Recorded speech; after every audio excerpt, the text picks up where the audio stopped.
Perfect timing for going live. Just getting a quick sip. We won't ask what's in the glass. So welcome everybody. We're just getting started. We had a week off last week, so hopefully we still have some people to join us here today. We'll take a couple minutes to let them come in. You can see I have a guest for us today. His name is Tim Mann. He's a friend I've known for a long time, and he actually a local person, believe it or not. So someone we get to share with quite a bit. Once everybody starts rolling in, I'll have him share a little bit about his story and then what we're going to talk about today. He's got an expertise in something that I think will serve a lot of people that are on this conversation, and hopefully it'll bring about some more conversation in that area. So again, we'll give it about a minute and then we'll get rolling here. I'm going to try to pull up chat. Can you see the chat there, Tim? You see a private chat bar at the bottom. Okay. Is there like a little toolbar along the side of your screen? Not along the side, but on the bottom, I just pulled it up. It says private chat, privately talk with the host and other guests. Is that what you're talking about? Well, that one, I don't know if that one will be the one. There's going to be a chat that has everybody in it, but what I'll do is I'll just pull them up on the screen. So. Oh, you know what?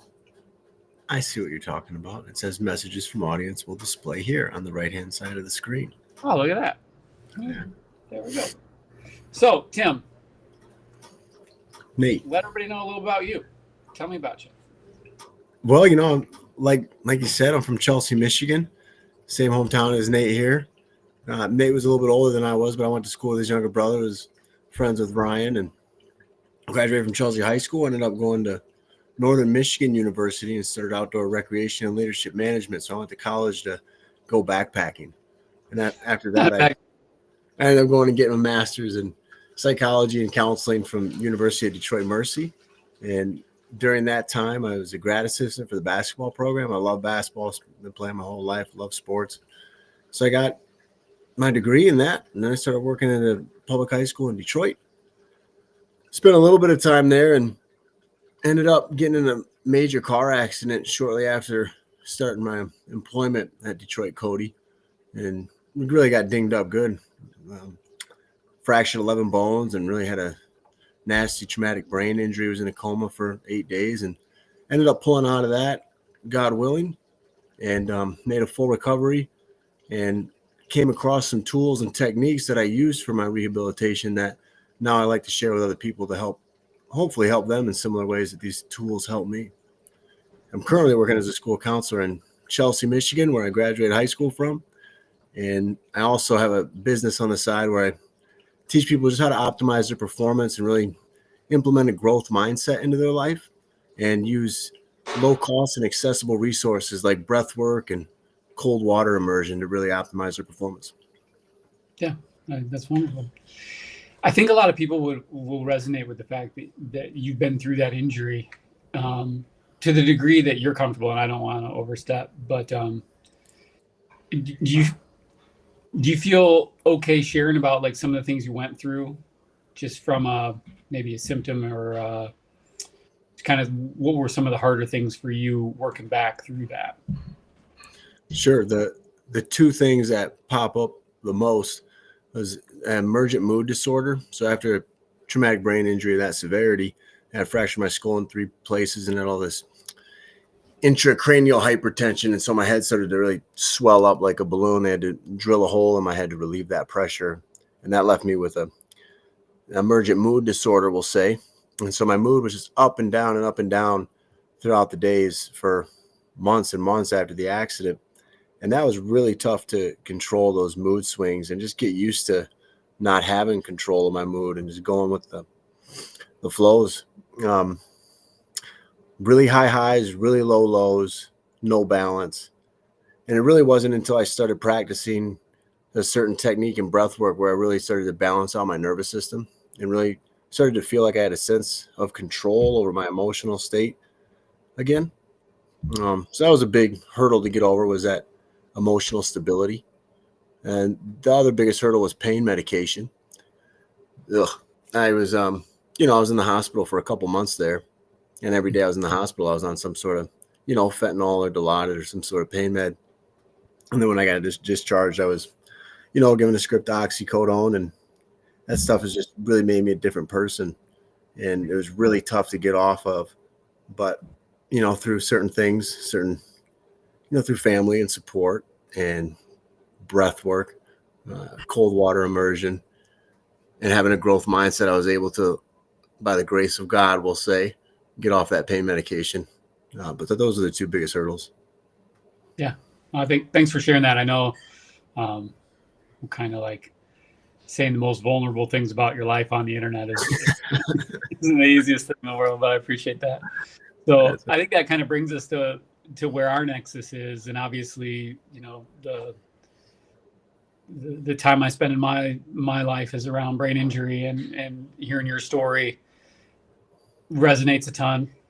Also hearing about kind of some of the things that were useful to you, I thought would be useful to this audience in recognizing that, nothing's perfect for everybody, but maybe we could provide some resources, and maybe we could just talk about kind of how you stepped into that journey, some of the things you work with, some of the things that that have helped you along the way. Maybe we could talk about that. Yeah, sure. How much time do we have? Man, we can go as long as you want. Well, I'll tell you, I came across something really interesting back it was 2011. I was a sea kayaking instructor for International Wilderness Leadership School. I spent a prolonged period of time out guiding these sea kayaking trips out in Baja California in the Sea of Cortez. There's 2 islands over there right off the coast of La Paz called Isla Espiritu Santo and Isla San Jose. Most beautiful places on earth I've ever been to. They have like that bioluminescent algae rolling up on the shoreline every once in a while, and you just look up at the night sky and you see billions and billions of stars every night. No light pollution, clear skies, sunshine almost every day. So real clear skies. Wake up in the morning, you have sea lions playing in the cove or dolphins swimming by. It was just absolutely incredible experience, and no technology. We had a satellite radio in case there was any emergency, but thank God we never had to use it. And during that time, I noticed that I would start to get goosebumps spontaneously quite a bit, which, have you ever gotten goosebumps, Nate, from listening to some good music, maybe having a conversation with somebody? I get goosebumps probably every day. Uh-huh. Conversations I get to have at the clinic, I get to see them, like my kids, give me goosebumps quite a bit. Yeah, Man. for sure. All right, so tell me about that. Is it more, when do you notice that you get goosebumps the most? So goosebumps come second for me. So the first thing I will feel is my eyes start to water. So I get a little teary, and then I'll get goosebumps after that.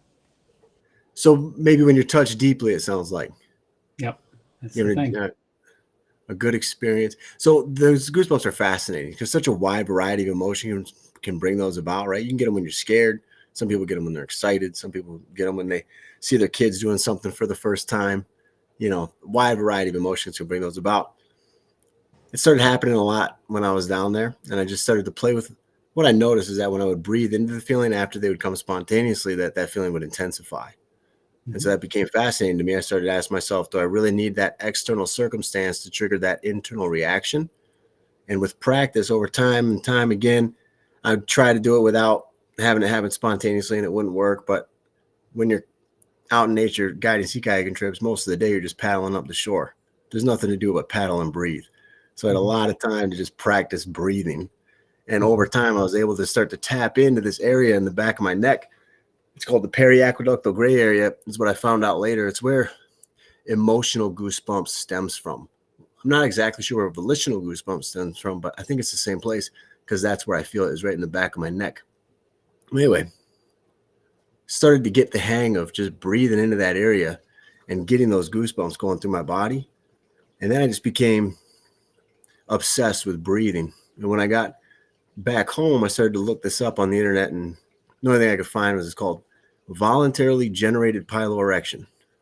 So the ability to self-induce goosebumps, and it's only got 3 individual case studies. It's the only science I've found on it. Although I have been talking with Dr. Eugene Wazelinski over at the Max Planck Institute in Germany. He's the world's leading researcher in emotional goosebumps, and we're in the process of putting together a study for volitional goosebumps. We got about 50 people around the world that we're in contact with that we're going to start running some tests on. So that's cool. But I became interested in that, couldn't really find it in science. So I started reading a lot of Eastern literature and just got really deep into Eastern literature and Eastern mysticism, because there's a lot of breathing techniques that talk about goosebumps. And so I started to play with that for a while. And then I got in that accident. And after I got in that accident, I was sitting on the couch one day and I turned on none other than the Joe Rogan podcast. And Joe Rogan had on this guy named Wim Hof. And Wim Hof, if you don't know who Wim Hof is, they call him the Iceman. He's got 26 Guinness World Records. He's kind of crazy, but if you show me a sane man, I'll cure him for you. It's Carl Jung, my favorites. Wim's got 26 Guinness World Records. He's climbed Mount Everest in a bathing suit. He's swam the length of a football field under the ice. He's ran a marathon in the desert without water. He's done all sorts of wild things that he all actually attributes to this breathing technique that he has. And I'll tell you one more record that he's got before I continue about the breathing. He's been submerged in ice up to his neck for hours on end and raised his core body temperature. And he's done that multiple times. And when he did that, that's what really got the attention of scientists to really study him. But so he attributes all these world records to this breathing technique that he does. And this breathing technique that he does is he voluntarily influences his autonomic nervous system, which is the same thing as voluntarily generated piloerection. He just gets there in a different way. And the way that he gets there is through a protocol where you take about 30 deep breaths in a row. It's called cyclical hyperventilation. And then you follow that with a breath hold. You follow that breath hold with a big deep inhale in. Hold it for about 15 seconds, let it go. And that's a round. And then you do about 3 or 4 rounds of that. And when you do that, you get really cool effects of the body. You get a boost of cell messaging proteins, interleukin 10, which is great for certain autoimmune disorders. You get a huge boost of adrenaline. You get actually more adrenaline than someone who's actually bungee jumping for the first time. Okay. And to my understanding, the controlled release of adrenaline is really like medicine in a way. As long as you don't have an adrenaline rush all day, short spurts of adrenaline is really good. And so when I came across that breathing technique, I was going through rehabilitation. I was really struggling. I was on that pain medication, having trouble with my mood, and was depressed and in a really rough spot. And I was already had been obsessed with breathing techniques. When I came across this, it was the first time that I saw scientifically that a breathing technique can voluntarily influence the autonomic nervous system, something that I had been studying for 10 years through Eastern mysticism. And so I really got interested in Wim Hof technique, started practicing the breathing every day. Couldn't take a cold shower at that time, which is another part of the method. The Wim Hof method isn't just breathing, it's cold exposure, mindset, and breath work. Couldn't take a cold shower at that time. I had a neck brace on and an arm sling and a boot. I had 11 fractured bones, was in rough shape, but I could breathe. And so I just started doing rounds upon rounds upon rounds. I was breathing every day for weeks on end, and over the matter of just a couple of weeks, believe it or not, my mood balanced out. I got rid of the pain medication, and I had a sense to live again and felt in control of my life. And it just really gave me a will and a purpose to keep going. Once the neck brace came off, I took a cold shower. I didn't want to take a cold shower, Nate, but I took the cold shower. And what happens when you take a cold shower? You get goosebumps naturally. Well, I think it depends on how. Uh-oh, it's cutting in and out.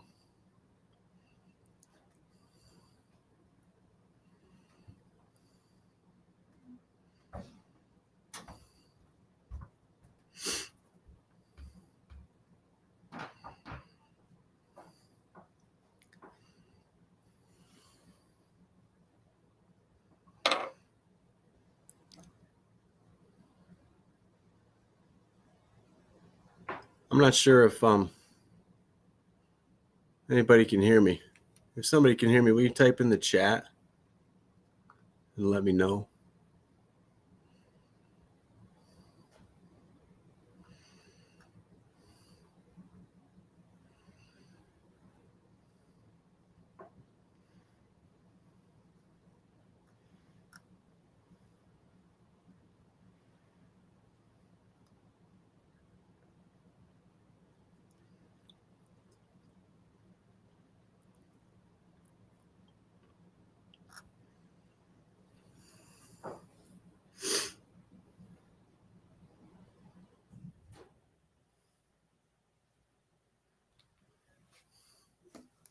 Yes, I can hear you. All right. Well, all right, good deal. Thanks, Corey. Thanks, Red. We're just going to keep going. I don't know what happened to Nate, but I'll keep telling you guys the story here. So what happens when you take a cold shower is you get goosebumps naturally. So I was fascinated by that. Started doing the cold showers for a while. And after, I got used to the cold showers and adapted to that, I started doing full cold water immersion, which is getting in an ice bath or going out to a lake in the winter and cutting a hole in the ice and getting in there. So I started doing that every day. And over the matter of a few months of doing that, a lot of the residual pain in my brain and my spine and my arm and my foot started to fade away slowly but surely. And now after, that was in October of 2017 was the accident. Started doing cold exposure about probably 6 months later. About 7 years ago, after a matter of maybe a year or two of consistently doing that, I had then considered myself to have had a full recovery, and it really just helped me. So now what happened? I decided to go over to Poland and get certified as a Wim Hof method instructor. And I got my certification, started my own business, and now I travel around the whole country really and provide workshops to the general public as well as sports teams and help people optimize their performance using growth mindset, breath work, and cold water immersion. And that's me. Wonder what happened to Nate here. I'm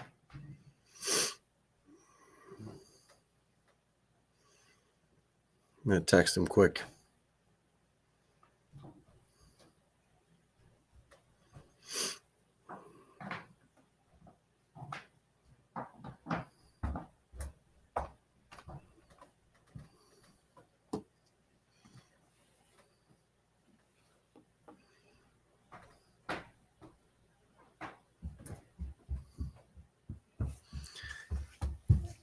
Gosh, I wish I had some controls. I would open it up and have a conversation with the audience here, but I'm just a guest.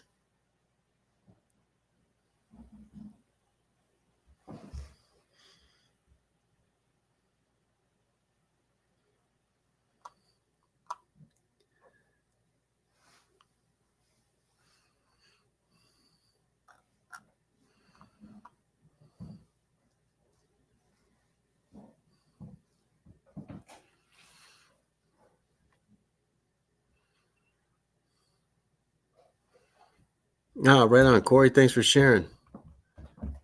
Yeah, breathing, it affects everything we do. We can go weeks without food, just days without water, but we can only go minutes without breathing. But yet, so many just kind of take it for granted. And in a way, it's kind of understandable because it's an autonomic function. We don't really need to pay attention to our breathing because we do it naturally. But when we do take the time, especially consistently every day, just a little bit goes a long way. You carve a little meditation practice in your day every day and start paying attention to the way that you breathe, and you can unlock a lot of power within you that's been there the whole time. A lot of people just don't know that they have it. It just takes a little discipline and some consistency to practice some of these breathing techniques. And it's really been amazing to see the changes that I've had with some clients just by implementing the easy breathing exercise into the daily routine. So I'm interested, Corey. I wish, well, you can always just type in the chat. Have you ever tried any breathing techniques? Do you have a breathwork practice that you do every day?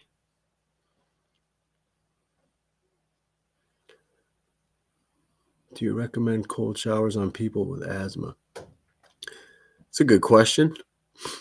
I'm not aware of any benefits necessarily to alleviate symptoms of asthma through cold showers. However, breathing techniques for sure, those can help alleviate symptoms with asthma.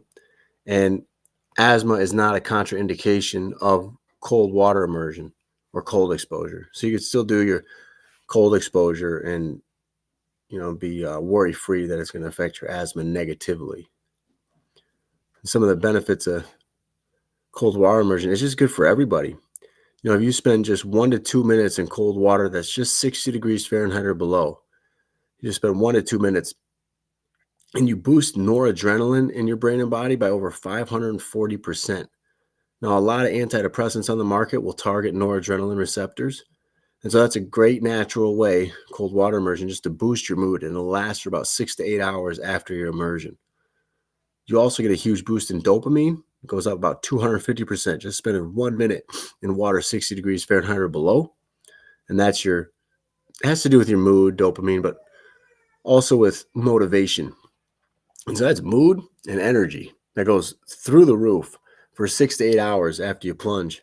And there's no other form of exercise or drug on the market that can boost your catecholamines to that extent in such a short protocol. It was a really powerful practice. Let's see, Corey. I was working at Google and would find my virtual work meetings would cause hyper and hypoventilation. Still haven't nailed down which. That over the course of years has drastically altered my health. No breathing exercises currently, but I definitely would love to start. I began a B1 protocol, which has been massively helpful. My dysautonomia, improving oxygen glucose utilization has been an issue. Interesting. Well, yeah, there's some great breathing exercises just to start with. There's just some basic, easy mindfulness. That's the best place to start. If you've ever heard of Sam Harris, he's fantastic. He's got an app. I think it's free.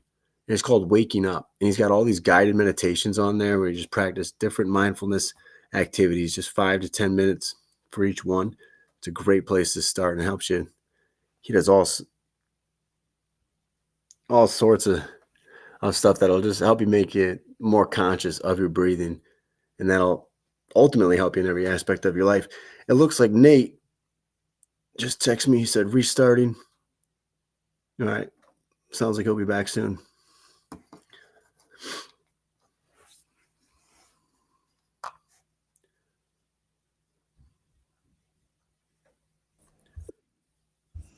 There he is.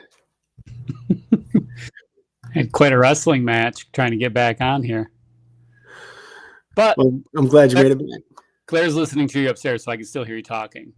I was just deal. So thanks for keeping everybody on your story. Yeah, no problem, man. It's my pleasure sharing. Cool. Well, I don't really know where we left off precisely, or where you left off. Maybe you can fill me in. Well, I kind of kept going without you, but where you left is when I was asking you what happens when you take a cold shower. Yeah. And you get goosebumps naturally. So then that was just a huge trigger for me. Like, okay. So I was thinking I actually got to teach people how to do this VGP thing. It's voluntarily generated piloerection because it just helped me out so much. Right.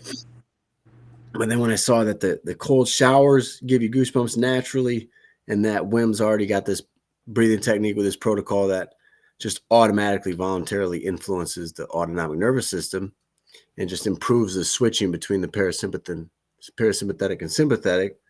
I just say, okay, this guy's already laid the groundwork. I'm going to go get certified as an instructor and teach this for a while. So that's what I did. Nice. Yeah, I think that's cool. So we had, let me see here. People just replying here. Corey's a good friend of ours. He said, I'm so fascinated by this. Breathing's main symptom of his dysautonomia and main cause as well. COVID was first trigger, and that disparity with breathing. So it's interesting because when I think about it as a clinician, there's a part of me that doesn't love the idea of when people talk about sympathetic systems and parasympathetic systems antagonistically. Okay. But it's a popular way to talk about it. because it's not really how it's not really how the system works. But I think relative to what you talk about with breathing, there's a good way to think about that in there, in the sense that you're kind of riding this wave of the so to take it like a step further, and this is for the audience, but to take it a step further, you think about like, what is the fundamental part of breathing? So we kind of only have a couple choices. So there's like the in part and then the out part. The in part is really the fundamental part, because without an inhale, you die. So there's no way to get oxygen in. So that's the fundamental part that we code for in the brain, which is really cool. And then the rest of that, the exhalation is kind of like letting go of the inhale, or it's almost like doing a negative when you're working out. And then there's forced expiration, which is what you think about when you think about finishing the breath or blowing hard, right? Those kinds of things. So if you use that cyclical framework as the inhale kind of being the initiation, and then you're letting it go, that's like the way to think about that whole system, is where you're activating it, but then you're also having to relax it. So you're contracting the system and then you're relaxing the system. And I think that's part of the real magic, because when you have a brain injury, we don't think about breathing as being a motor pathway, but it is. It's a sensory motor pathway. It's responding to CO2 levels, oxygen levels, through different tissues in the body. And it's giving a feedback of breathing that should be relative to what you're experiencing, right? So like if you're working out, it's different breathing than if you're sleeping, right? So if you think about it in that way, what I think is super brilliant about what Tim's talking about is it gives you that ability to say, I got this thing that's out of coordinate. It's not coordinated right now. And because it's not coordinated, it has all these downstream effects in physiology that also make me feel worse. So if you can start to do the things that actually coordinate that rhythm, now I have the ability to take it outside of my little like context that I can operate in, and I can expand it into more of my life. I can live outside of just this little piece of the world that I can tolerate, and I can tolerate bigger parts of my life without things getting rocky and starting to fall apart, whether that's like we talked about physiologically, or the way that you describe it, Tim, is kind of like, for you really felt that as like getting a gauge on like mood and like, what do I feel? And I think that's really important for people to recognize how those are tied up. So sorry to go on a long one there, but so like from a clinician side, that part really talks to me, because like, even though our words are a little bit different, the physiology underneath it is so dang beautiful. And even when it feels like it's all broken to pieces, there's a place to start to coordinate it back from, and breathing can be such a wonderful, wonderful part of that. Yeah, absolutely. I love the way that you put that. And it's what's also really cool about it, Nate, is that it only takes a little bit of time to pay attention to your breathing and do it consciously, to where you get the hang of it, to where you're really breathing properly and really using your diaphragm and breathing mostly through the nose. And then it just becomes second nature. Then you don't have to think about it anymore. And then, like you said, that relationship with the brain and body, or maybe the psychology and the physiology, just kind of all floats together and has this synchronization where it just makes life better. Yeah, that's really cool. I have a couple of these other things here where people were talking about. So people are just kind of excited. Corey was mentioning that you just kind of, I think what's super cool about breathing, and why I want to have this conversation with you, is it doesn't cost anything. And everyone de facto does it. Otherwise we wouldn't be here. But also, I think there are two sides to the coin too. So one of the things that we notice is the same way that you can use breathing to kind of coordinate your physiology, you can also use it to uncoordinate your physiology, right? So I'm guessing you have some insights on that. Anything that comes to mind? Well, yeah, I mean, the first thing that comes to mind, two things come to mind. So I work in the schools right now as a counselor, and I'll work with a lot of students who have panic attacks. Thank you. When you see somebody, and we're working with somebody who's having a panic attack, if you're lucky enough to be in the same vicinity as them when it's happening, you'll notice that they are most likely 99% of the time they're breathing through their mouth and they're breathing heavy. Mm-hmm. And so obviously that's going to have downstream consequences, like you said, and you're not going to be performing as optimally as you could be. It throws you off. So instantly when somebody's in that situation, try to get them calm, breathing through their nose slowly and deeply. And when I say deep, I don't mean taking a nice big full deep breath. I mean using their diaphragm and really pulling that oxygen down deep into their belly so it can get dispersed to the rest of their cells and tissues more effectively. That's the first thing that comes to mind. Another thing that comes to mind is when I'm working out with AT after school and Dennis Bauer and some of these guys, they'll instantly go to mouth breathing pretty quickly. And I'm always telling them, breathe through the nose, breathe through the nose, and trying to get them more breathing through their nose more and more, go through as long as they can while they're putting forth effort, because it's really going to help their endurance in the long run. So yeah, the way that you breathe can affect you positively and negatively, like you said. Yeah. I think panic attacks are kind of the prime demonstration of that, where especially in the world where a lot of people are in this chat, is in that dysautonomia world. Is dysautonomia just means like your brain is not effectively controlling autonomic outputs. It doesn't mean that you just leave it that simply. It's a large group. But in that, it's like saying it's uncoordinated. So the same way if somebody has like a stroke, and they may find that like it's hard for them to control the movement of a limb, right? But we think about that as like a sensory motor pathology. We know that, if you see someone standing like this, it's probably not something wrong with their arm that causes it to be like that. It's because of the control system up here. But if you think about that relative to the autonomic system, that starts to get wild, because we're affecting stuff. It's not usually things that we have to pay attention to. We can modify our breathing, can modify our outputs, but we don't often have to pay attention to them. So in the cohort of people that we're working with, we're seeing that the underlying reflexive physiology, the things that should happen when we do the things on purpose, it's kind of like the connections aren't plugged in correctly. So the same way you might try to teach someone how to coordinate their arm again, you're trying to coordinate these reflexes again, and breathing is a big one. One thing that we notice is a lot of people will start to try to do, they'll see something online, they'll be like, maybe I should try this breathing exercise. And they'll say, like, we're going to breathe deep. But one of the things that happens when you breathe deep, you talked about a volitional hyperventilation, right? Breathing quick, 30 breaths. What that does is creates hypocapnia. You're breathing out all the CO2. Mm-hmm. And when you breathe out all the CO2, all the blood vessels in your brain start to constrict. So it decreases the blood flow to your brain, which is what allows you to be able to onboard.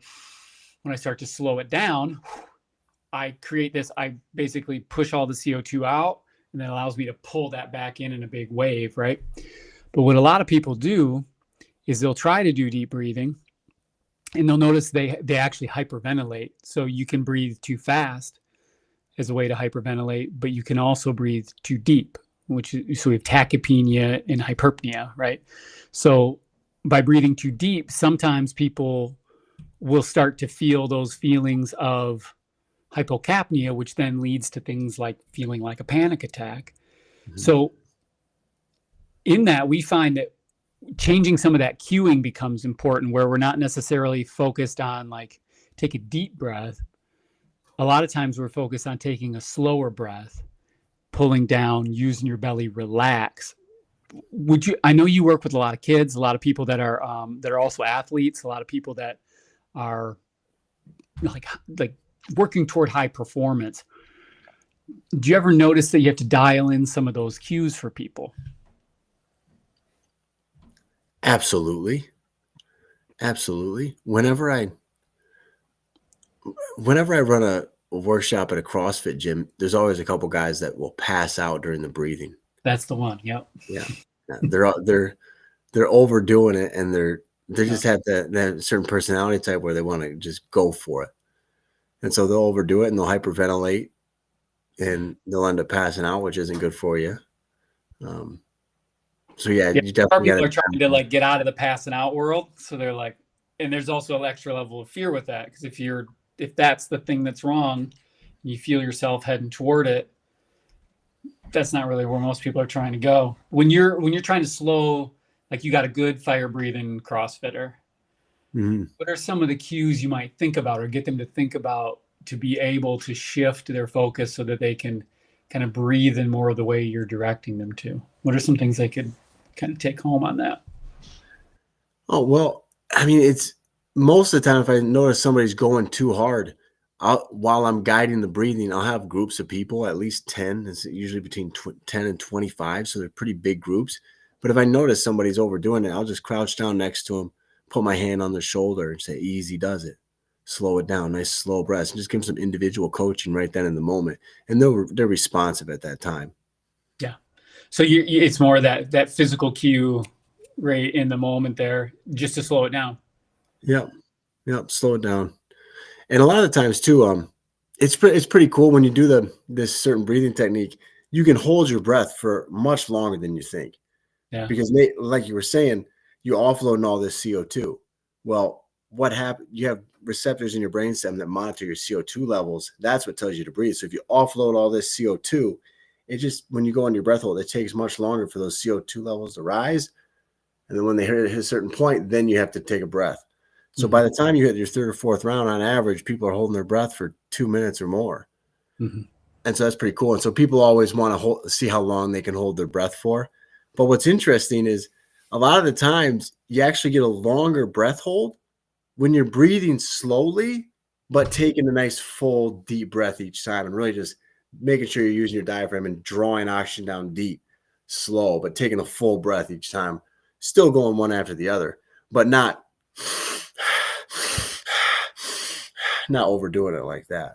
Going nice and slow. People can feel that pretty quickly. You get the tingling in your hands and you start to feel it in your face. And those are probably good signs for people. Like if you're noticing that, pump the brakes, try to go slow. We play a game in the office when people are getting panicky where we just play the game of like, I'm going to set the clock.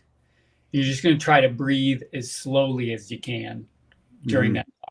And if you get to the point where you get hungry and you got to reset, fine. But the goal is like, let's see if we can take as few breaths as possible.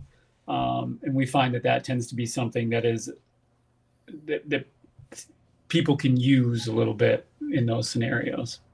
Yeah. And I know we've talked about Patrick McCown before, but for the audience, there's a guy, Irish guy, Patrick, and he's got a great program called Oxygen Advantage.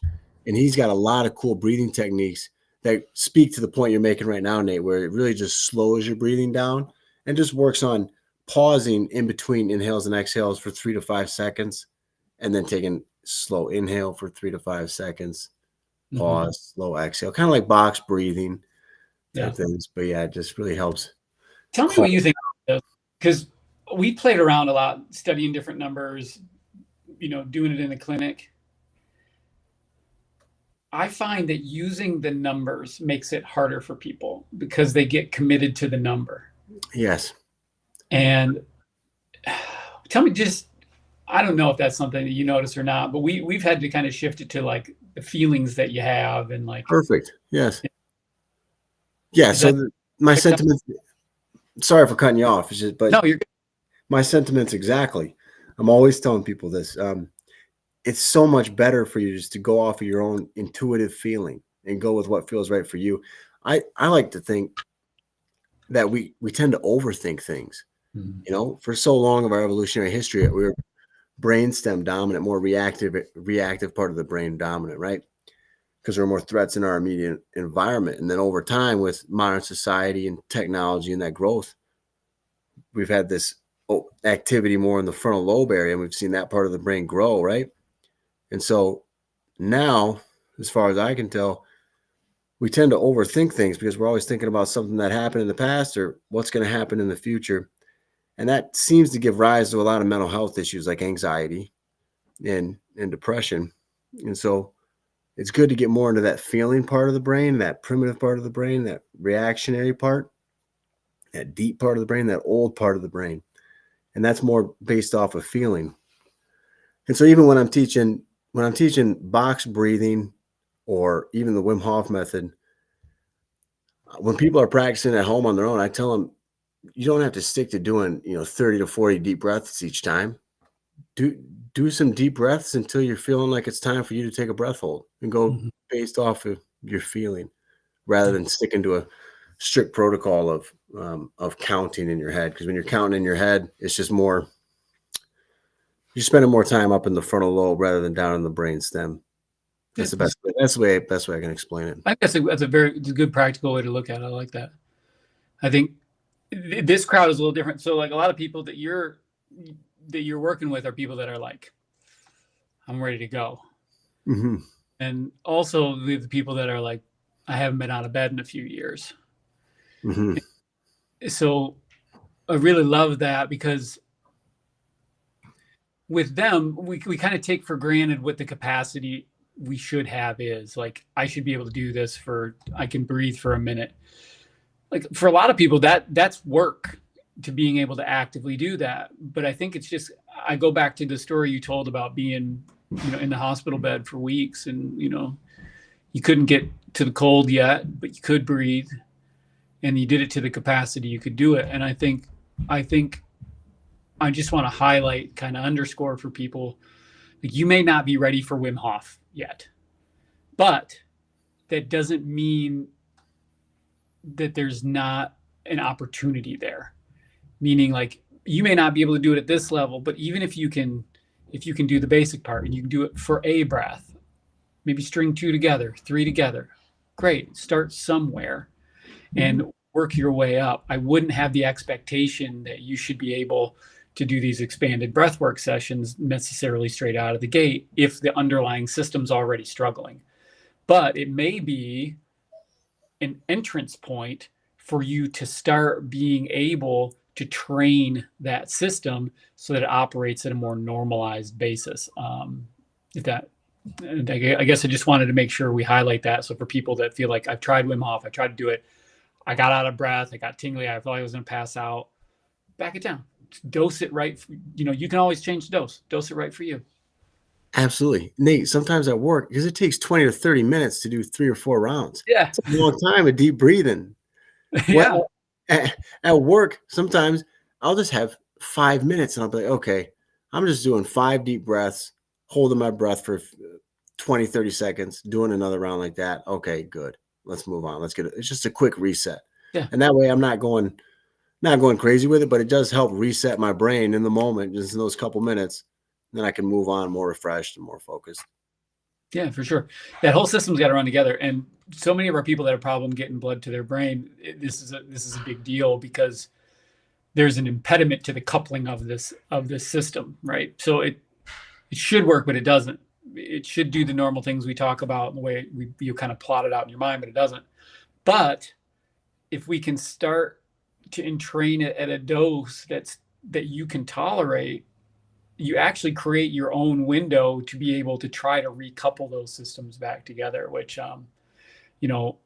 we talk about we can go super deep. We talk about, we're measuring CO2 levels on people, having them do different tests and looking at Doppler studies, and like, we go wild. But for those people that are here that maybe don't have immediate access to that, I think that this is a very accessible thing that people can start to try to do.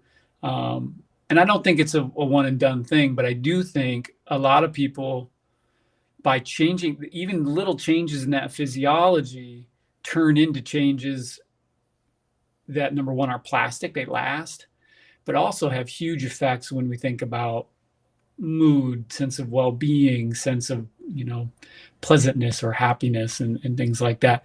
Any anecdotes that you could give just kind of about some of those components that you see with people that you're working with? Any anecdotes related to what kind of components? People's sense of well-being by being able to kind of harness and use it over time.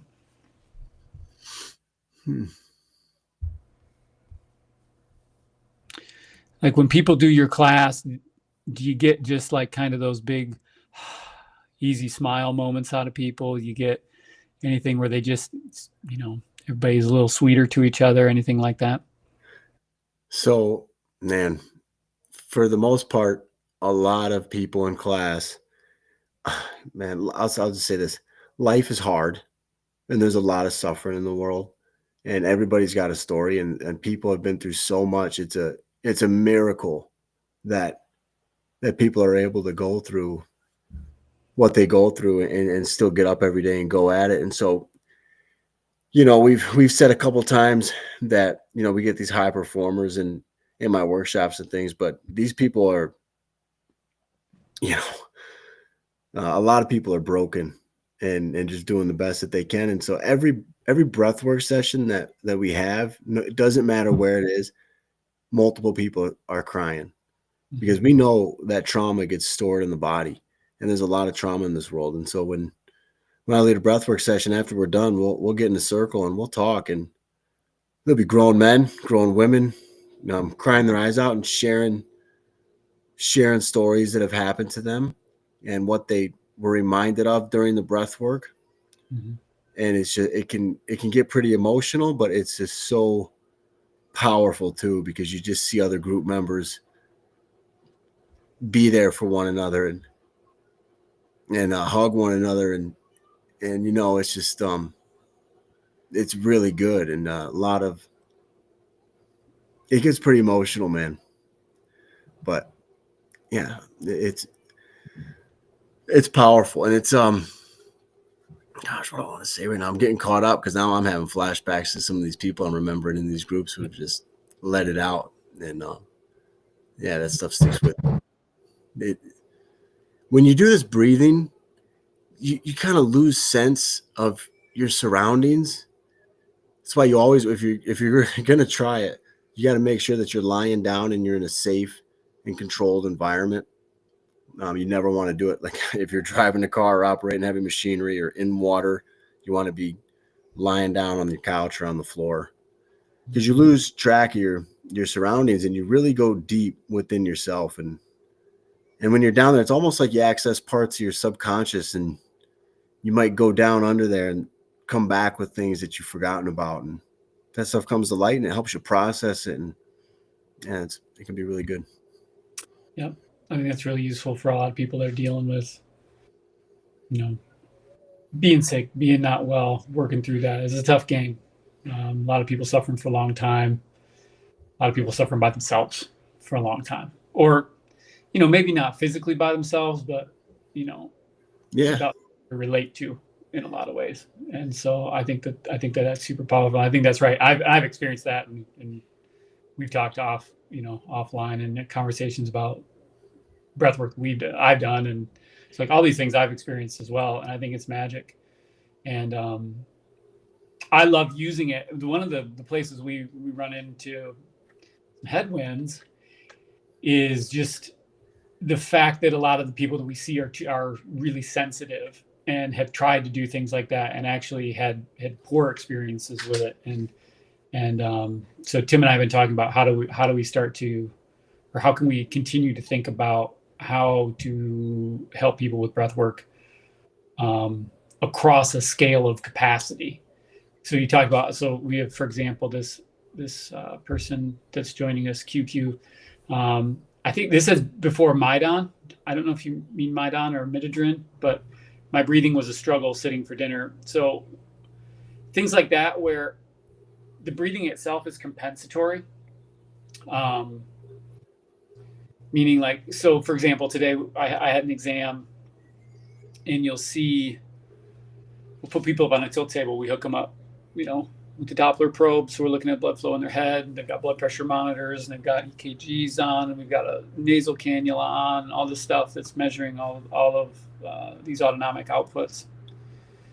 And one of the things that we see that's not well studied is that when people start to have hypoperfusion in the brain, where we start to lose some of the normalized blood flow, we see the breathing takes over as a compensation. So it's almost like your breathing's trying to fix what's happening up there. And when that happens, the CO2 levels start to drop, which is not good because it creates more vasoconstriction. But then people will get frustrated, and we'll notice they'll try to like commandeer their breathing. Right? But then that makes it worse. and then we run the risk of, people pass out or things like that. And then that kind of, it's hard because their brain is trying to be like, this is the best plug-in for this context of breathing that we have to try to find this solution. But people embody that because you can control your breathing as like, I need to not mess with this. I need to me trying to control my breathing, or this erratic breathing, this shallow hyperpnic breathing I'm having. Like when I try to mess with it, I feel worse. And sometimes that message is, number one, I'd say that message is pretty valid for a lot of people because a lot of times it does make them feel worse. But then also it's like we've got this underlying thing that we're trying to solve that may not be related to your breathing, right? It may be related to some of the vascular reflexes. But then how do we start to couple them together again in a way that is useful for people? And so I guess what I'm trying to do is open the door to a segue to, we talked about some of the Wim Hof breathing. We talked about a little bit, people doing the mouth tape breathing and things like that. But also, like, what are some other things you notice, even just for like quick moment to moment things that help people when they're in those kind of hyperventilatory states? What are some things that you tend to point people toward? Well, two things come to mind. The first is just this simple mindfulness meditation exercises, just to get people conscious of their breathing and just to help them calm down and relax in the moment. Sam Harris, I'm sure you're familiar with Sam Harris, Nate. Yep. He's got a great app called Waking Up. Mm-hmm. I'm pretty sure it's free, but I recommend that to my students all the time. And I have a lot of students who tell me they love it. They use it every day.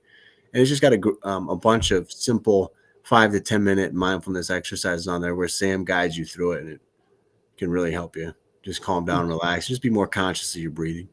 Yeah. Another technique. Oh, go ahead. No, please give me another one. Another one is your friend, Andrew Huberman, has talked about the physiological sigh. And I like to teach that to people as well. So I think that can, offload the most amount of stress in the shortest amount of time by taking a nice full inhale, using your diaphragm, getting a nice full breath, and then doing a little peck at the end, and then a nice long, slow, controlled exhale. And if you do that a couple times in a row, it can really change your physiology. And so that's a cool technique to play around with a little bit. But to your point, if you're having somebody who's struggling doing exercises like that, then, or like Wim Hof method breathing, which is a little more intense, or even a physiological sigh can be intense for some people, I would recommend just a basic, simple mindfulness practice. Yep. I like that. Just simple. And then, so you think Sam Harris is a good one? Any others that you recommend? Oh, I used to recommend Headspace, it was called. Yeah, I remember that one. But ever since I found Waking Up with Sam Harris, that's been my go-to. You like that one? Mm-hmm. Nice. I have a Tony Robbins one that I like. Oh, nice. I think, you just got to find the one. And some people like different voice. Some people like masculine voice, and some people like a feminine voice, and it's kind of whatever hits you right too. It's helpful. We got a couple questions here. Some of them I think you'll like, and some of them are going to be a little bit more toward me. This one looks like it's from Dancer Diva 101. Like to know how you earned that name. And then asked about cervical instability causing dysautonomia. Cervical instability, usually we throw another word on the front of that where it's craniocervical instability is the one that people tend to talk about. But basically, you think about your neck. If you have an injury, think about like a car accident, but you cause injury to the ligaments in the neck. And the joints can kind of exceed their normal range. Like they're too far because you don't have the ligaments there that would normally control them. And sometimes that causes problems with stuff that travels through the neck. That can be stuff on the outside of the spine, things that travel typically in the carotid sheath, which would be like the carotid artery, vagus nerve, jugular vein coming back down on both sides. Then you got vertebral arteries that come up the back. And then you got spinal cord coming down the middle.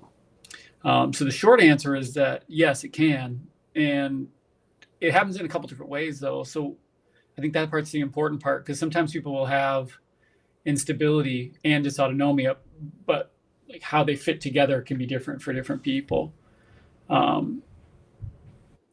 So sometimes we see where we get these occlusions that are extraluminal, where people will actually block some of the blood flow that's going up into their head, which makes it really tricky because these physiological or these neurological things that we're talking about, if we have a physical structural block, they're not as useful because we're impeding the actual flow. Same thing on the internal jugular side. So sometimes the internal jugular vein is pretty like flaccid. It's not real strong. The walls aren't real strong like they are in the carotid arteries. So they get blocked a little bit easier. But when that happens, we tend to accumulate more pressure in the head. People will feel that usually more if they're compromised in their neck. They're laying down. Maybe they're laying like this. Maybe their posture is bad because they're on a podcast. But in those cases, a lot of times it'll start by feeling like a fullness in their ear, or maybe they'll have, you can feel your heartbeat in your ear, or get some ringing. Sometimes you'll feel it like a pressure in your head. You can see it in their eyes because you can look in the back of the eye and you can see the optic nerve and it'll get swollen. It's called papilledema. You can see that quite a bit. But a lot of times these folks get headaches, and they're pretty specific kind of headache, and they tend to be severe. So that's like another way that could cause it. And then also we see them happen because that spine's able to move too far, and it causes stenosis in the spinal cord. So it actually will irritate the spinal cord. So anything that just touches that cord becomes an irritant. People sometimes feel like tingles and shocks down their hands or in their arms or legs. But the big deal is the reticulospinal tracts travel in that spinal cord. So a lot of times if we've got some compression, or even it's just touching in there, it affects the ability of the brain to be able to adequately communicate with the reflexes that go to your heart and go to your lungs, go to your blood vessels. And we see these pretty demonstrable changes in autonomics. We've got a kiddo that we're working with right now that comes to mind that's what we're dealing with is it's actually rigidity in one part of the neck that causes an instability in another. And because of that, we're getting these cord type problems where we're affecting that neurogenic control, and it drops the blood flow into the head. So that's kind of like a simple way to just work down the list. But I mean, the short answer is yes, but then I would caution the long answer is like understanding what's happening for you. And then that probably becomes more useful than knowing if there's instability or not, knowing what's happening, where the segments are, how to support it, how do you create some tension and some structure again, and how you offload whatever is the culprit is pretty useful. But yeah, so sorry, I don't have much for you on that one, Tim. But I do have, hang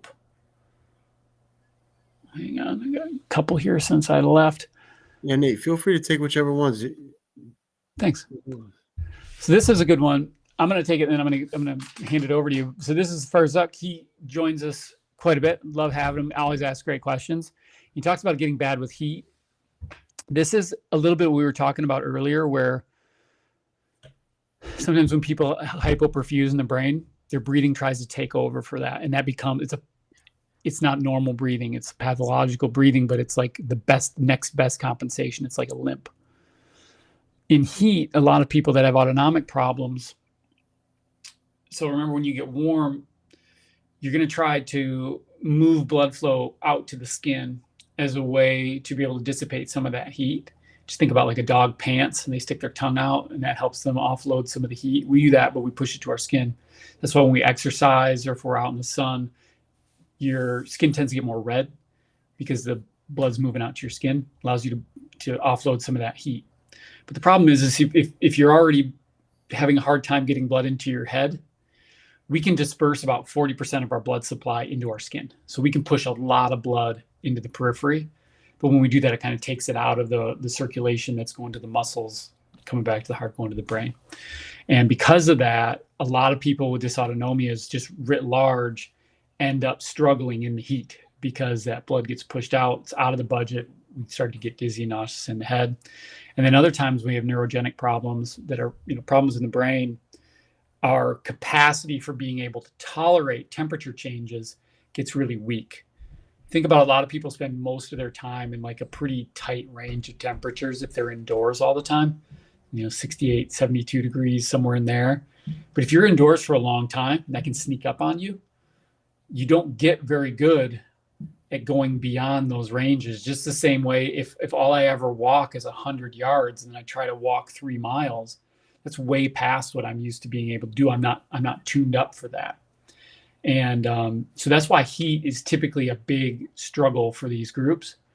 And then also cold, on the other hand, people tend to like better because cold does the opposite. It constricts all the vasculature in the periphery.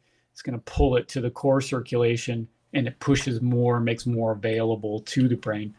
I think that might be a good segue to talk a little bit about some degree of cold. Maybe how do you think about when people are pretty sensitive to temperature? And it could be cold or hot.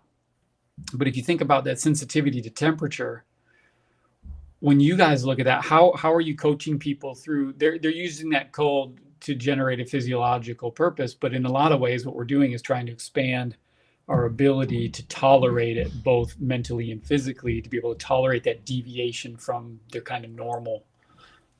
What do you think? Oh, well, I always encourage people slow, small, gradual changes, right? Yeah.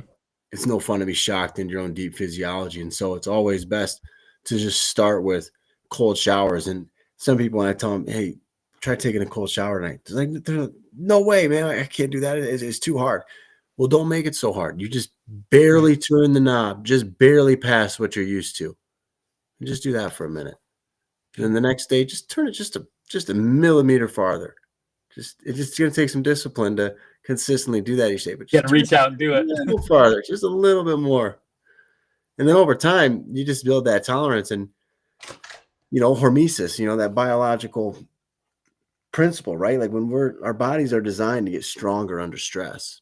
And so, when we're confronted with a moderate stressor, our bodies respond with a disproportionately large biochemical response, and we adapt. It's how a vaccine is supposed to work. It's how you get bigger muscles at the gym when you're lifting. So yeah, just like those small, slow, gradual changes. You get better at reading, you get better at everything, right? Yeah. Step by step. Absolutely. Yeah, I think that's a really smart way to look at it. There's an interesting paper that was done. They were looking at these effects, basically people that have peripheral nerve damage and can't tolerate temperature changes because they can't get the signal out to the nerves to be able to compensate for it.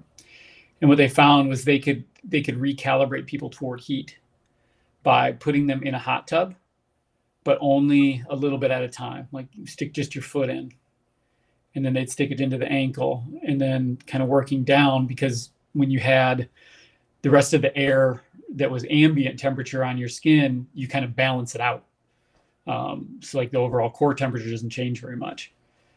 And I thought that was useful. So we started applying that both in heat, but then also in the reverse in the cold. So like when people are, well, we'll talk about the heat. So a lot of times we're trying to get people back outside. We see a lot of people that have not seen the light of the sun in years, and we got to get a little energy in them. So we're trying to get them out in the sunshine, even if it's just in the morning when it's not as hot. But what we'll do is we'll stick them in a foot bath of cold water so that their core temperature isn't changing very much, or we'll have them put their hands in coolers so that they can be out there without that temperature rising, so that they're still keeping the blood toward the midline and just being able to tolerate a little bit more, and eventually trying to get people back into the world. But way easier in Michigan than it was in Atlanta, to say the least. So. But yeah, I think that's a good question. Farzuk always coming in strong. Let me see here. These are a couple more. So this is from Carol. Carol's got CSA, central sleep apnea, not obstructive, per the sleep study. It's like my body forgets how to breathe. CSF leak, internal jugular veins, stenosis, dysautonomia may be connected. So this is the part of the game where we have to say, like, I can't give individual medical advice over the internet. It's not smart for anybody. But so some things to think about. Central sleep apnea is exactly what you're talking about, where the coupling between the inhale matching what the match for CO2 levels and pH levels should be doesn't yield the appropriate exhale, and you end up getting stuck in this loop where you're asynchronous to the actual needs of the body. So the motor portion gets delayed, whether that's signal coming from brainstem down into your neck and then down to your diaphragm, or whether that's from purely medullary components. But these things can be connected. I'd be interested to know a lot more about this case because of all these individual pieces. I think it would be useful to see how they tie together, especially with the CSF leak and the jugular vein stenosis. That thing kind of matters a little bit. So I'm sensitive to that. I know when you deal with that air hunger thing is real. It feels like you're choking, and I hate that for you. But yeah, this is one where maybe getting another look at that might be useful. So I don't have a specific thing to offer you because I don't have a history of the case.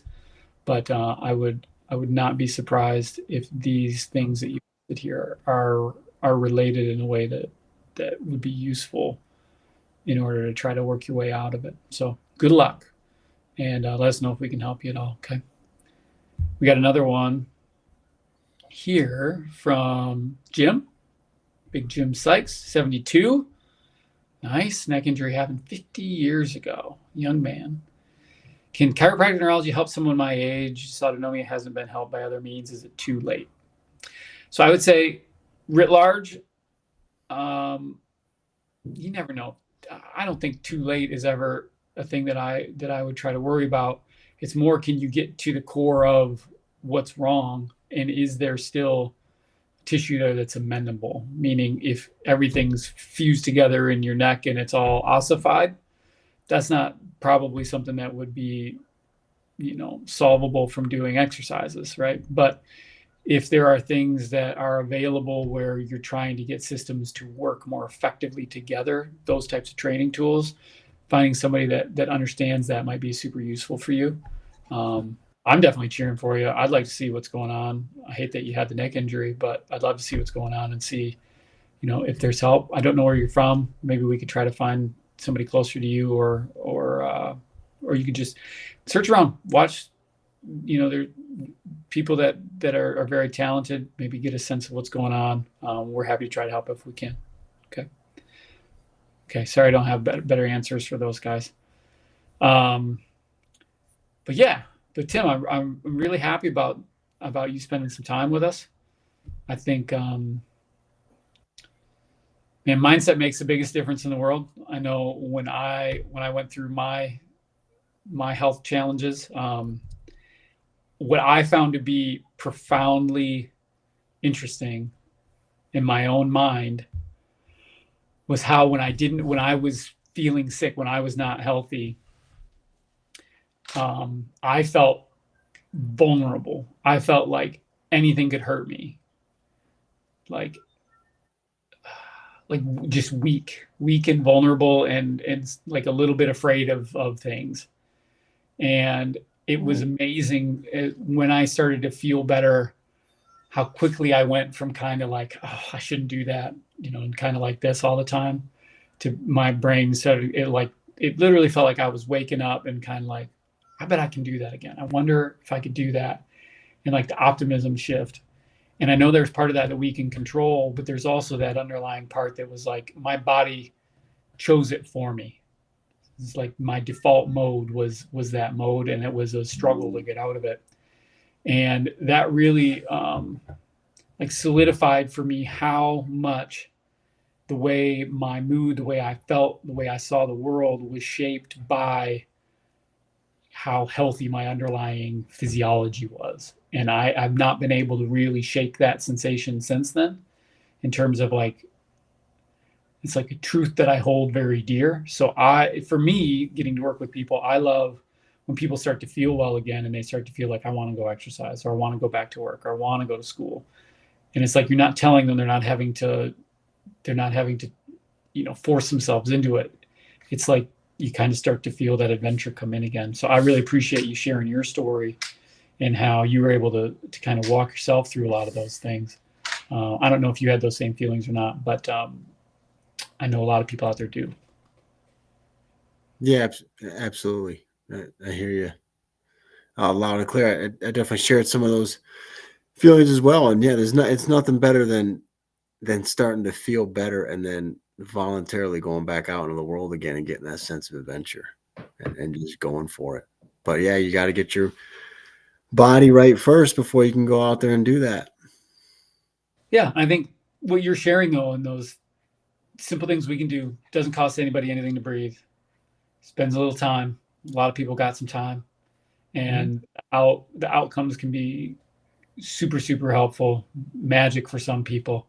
And so I just want to encourage people to consider that. Any resources you point people to if they want to learn more? Yeah, you can always check out trainthebrainllc.com. That's my website. You can check out wimhofmethod.com. You can check out that Waking Up app by Sam Harris is a great resource. Oxygen Advantage, I think it's just oxygenadvantage.com is another good resource. Yeah. I think that's really helpful. Yeah, I think if anybody wants to hear more about your story, I know you do a lot of coaching, traveling all around. I know I've had actually what's been fun is I get to hear about friends I have in other places. It'll be like, do you know Tim Mann?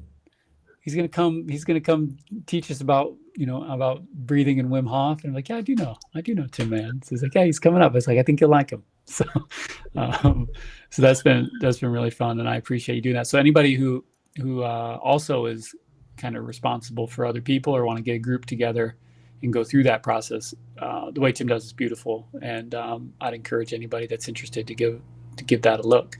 So that said, I do have a couple more questions here. It looks like just kind of creeping in. Seems like the topic of the day is people are very interested about cervical instability. Yeah, the two ways that people come across this are usually either traumatic or because they've got a connective tissue disorder where they're just a little floppier and bendier than the average bear. In both cases, the considerations are, can you structurally make it stronger?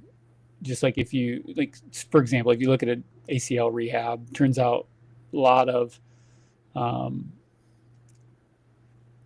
knee-based instability can be solved reasonably well by strengthening the quad and hamstring and getting coordination of those systems, because the muscles can hold the joint within a range of motion that doesn't exceed the ligament. Okay. So in these ones, that's the question you're trying to ask and answer.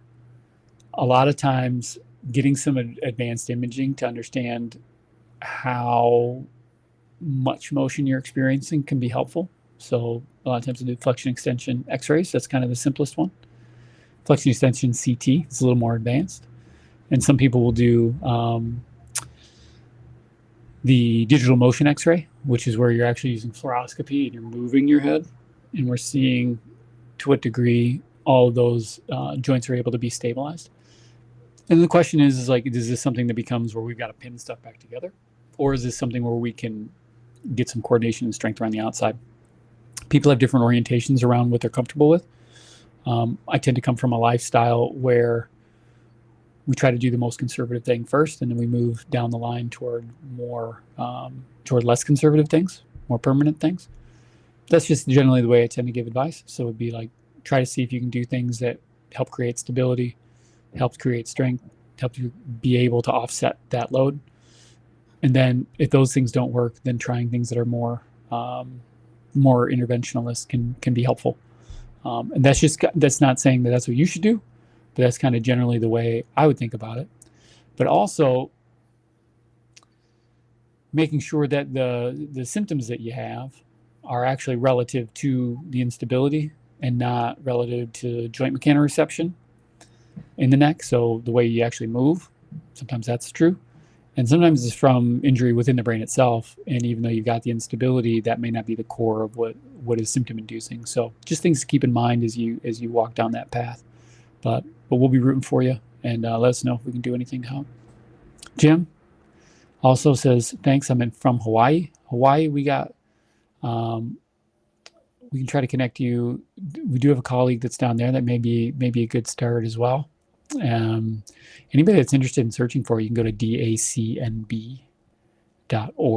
and there's a finder for people that at least have similar credentials, and that might be a place to start where you're at.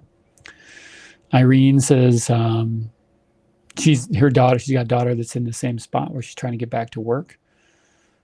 We're rooting for her. I hope that's where she goes. A little bit at a time. You just got to get better a little at a time to solve the right problems. Get on the ones that are, so you don't feel like you're wasting your energy grasping at straws. Try to figure out what's going on underneath and get after it. Another one back to the craniocervical instability. When the ligaments stabilize, does the body strengthen itself? Those things kind of go hand in hand, I would say, to a degree. Claire sent me a message. She said acnb.org. Apparently I said DACNB. Sorry about that. acnb.org. Does the body strengthen itself? To a degree, but your body will strengthen itself to the load tolerance that you put on it. So you kind of only get as strong as the tension we put ourselves under. So that doesn't mean go out and try to blow it all out in a day, but it means progressively within your range, trying to just go a little bit further every day, just like Tim was talking about. And I think we're going to end it right about there, guys. Just a lot of thank yous. I appreciate these. Thanks from Ferzog. Jim says thank you. Divine Elements. Wonderful insight. Corey. Great stuff. He's going to dive into some more reading. Corey will, by the way. If you can put him in touch with anybody in Dallas, Fort Worth, that'd be great. I know there probably are people. Otherwise, Tim's ready for some sunshine. So just let us know. Corey, feel free to shoot me an email. So I have an email address. If you go to my website, trainthebrainllc.com, I'll get back to you. I know some people down in that area. Very cool. And then, yeah. Oh, Garrett's coming to see you in a couple of weeks. Having this aren't symptomatic, trying to differentiate why. Yeah, I think I struggle with the same things as I am a mechanic at heart, so I want to know what the exact problem is that we should be solving, and then just, like a pit bull, get after whatever that problem is. But I don't like working on things if I'm not sure I know what I'm doing. You know what I mean? So like that's part of what we're trying to give people is some certainty around what is wrong, and then that opens the door to not only aim at the right thing but do it with confidence. So I'm looking forward to seeing you. So Irene, thank you very much. Corey's going to get a hold of you here. And Jim, thanks for connecting with us. We really appreciate you guys. We have it's a great group that gets to come and hang out, and I'm really, really, really appreciative, Tim, that you came and shared your story and your expertise, and hopefully we get to hear more success. I'm really excited to hear how your study turns out. I hope I get a preprint of that, and we'll be off and running. So thanks everybody for coming. Tim, thank you so much for joining us. And until next week, we'll do it again. Take care, everybody. Thank you, everybody, for listening. Thanks for having me on, Nate. I feel honored to be here, man. Thank you. I appreciate you. Take care, everybody.